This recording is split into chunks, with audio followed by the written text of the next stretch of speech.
ito kasi hanggang ngayon wala pa. Di ba siya yung kaharap ninyo palagi? Pastor Apollo Kibuloy.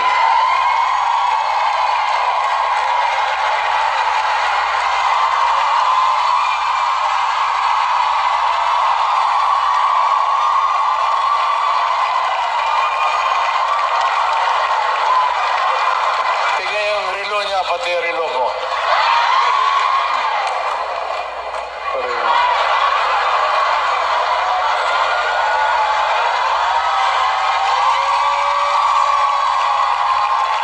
Si pastor, pag humawak siya sa dibdib niya, kaharap kayo, yung pag-ibig niya yan para sa lahat. Kami naman, kung maglugod, tapos nakatingin ng magandang babae,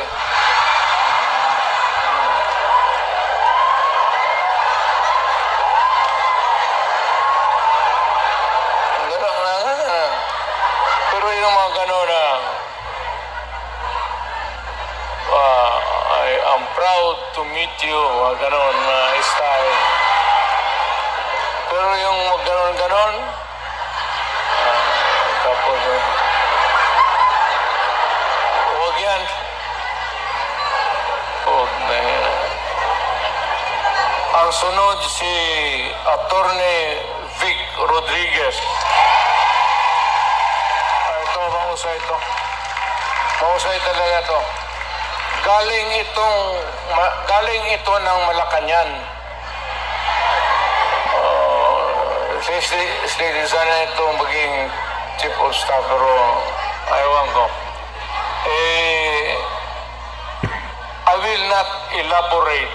Ayaw kong magsira ng tao. Pero ito, umalis ng Malacañang because it was a matter of principle for him. So, maintindihan na ninyo. Talagang prinsipyo na tao. Totoo itong isa,